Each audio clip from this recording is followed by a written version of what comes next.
Evans tries an O-level summary. The story starts with preparations for an O-level examination in the German language at HM prison in Oxford for one of its prisoners named Evans. The governor of the prison had informed the secretary of the examinations board about it, and they decided to conduct the examination inside Evans's prison cell. They decided to invite a parson from St. Mary Mag's to invigilate the exam. Evans was a kleptomaniac, and the prison governor did not divulge more details about him to the secretary of the examinations board.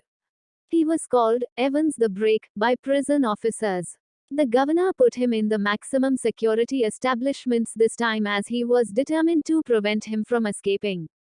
He planned to hold Evans's examination under strict watch. Two prison officers, Jackson and Stevens, were assigned the duty of watching over Evans's examination. Evans and senior prison officer Jackson were already warm enemies. Stevens was new to the job of a prison officer. On the morning of the examination, Jackson came to visit Evans along with Stevens. Evans was shaving, and Jackson allowed him half an hour to groom himself. He asked Stevens to take away the razor after he was done shaving.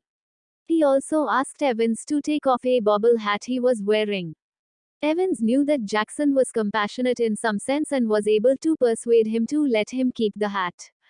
The exam was supposed to start at 9:15. Stevens prepared the cell for the examination, and when Jackson paid him a final visit, Evans pointed out to him that his cell was bugged. Jackson replied that the governor did not want to take any chance with him. When Reverend McCleary the invigilator arrived, he was escorted to Evans's cell by Stevens. The governor switched on the receiver by 9:10, and by 9:12, Jackson frisked Mr. McCleary on the governor's orders. He wanted to maintain strict vigilance with no chance of errors to let Evans have any chance of escaping. Among other things in the parson's briefcase was a semi-inflated rubber ring. McCleary unpleasantly explained to Jackson that it was for treating his hemorrhoids. Jackson apologized and allowed it. As Mr. McCleary was about to commence the exam, Evans complained that it would not be easy to concentrate on the exam with Stevens watching over him constantly. The governor heard this conversation and ordered Stevens to step out of the cell. The examination finally started at 9:25. A call came at 9:40 to inform that there was a correction slip that was supposed to be included in the examination package. The governor diverted the call to the invigilator through Mr. Jackson, but he had doubts about this call as well. He suspected that this call might be a part of Evans' plan to escape. He called the number once more to confirm if it was a valid number or not. After some time, he heard McCleary explaining the changes to Evans. The governor was convinced that everything was all right. The phone rang a second time. It was the magistrate's court asking for a prison van and two prison officers. The governor's imagination started running wild with suspicious imaginations about Evans's escape. Stevens was invigilating with absolute strictness, peeping through the peephole of Evans's cell door at an interval of 1 minute. After 45 minutes, he increased the interval timings to 2 minutes. At 11:20, McCleary informed Evans that only 5 minutes were remaining.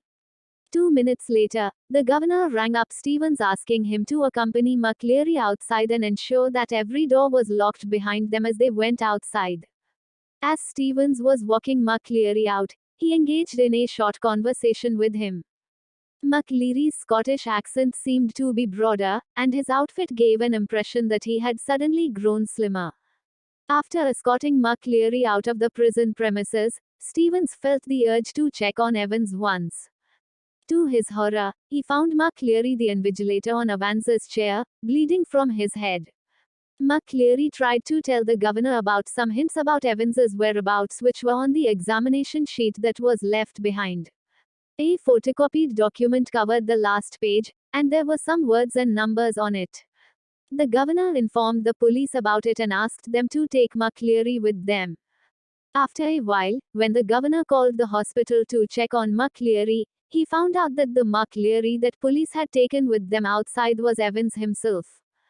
News of the original Mark Cleary that he had been tied and gagged in his apartment since 8:15 in the morning reached the governor.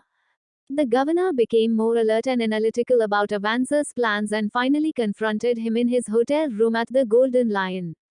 They exchanged a conversation about how the governor figured out his location and how Evans had fooled everyone with fake pig's blood and wearing a bobble hat over his newly cut hair. The governor ordered his 2 guards to escort Evans back to prison. As Evans entered the van, his 2 companions, in the guise of prison officers, uncuffed him and asked him where they should go next. Evans suggested Newbury. Evans was a free man again. Conclusion of Evans tries an O-level.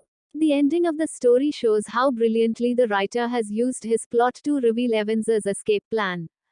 The author uses the red herring technique to present the story where he places false clues deliberately across the storyline to make the plot more thrilling and engaging. We find out at the end that both the German instructor and the examination invigilator were his accomplices. The fake phone calls made to the governor were at precise timings according to Evans's plan of escape. The 2 prison officers who helped him escape from the hotel were the ones requested by the magistrate's court.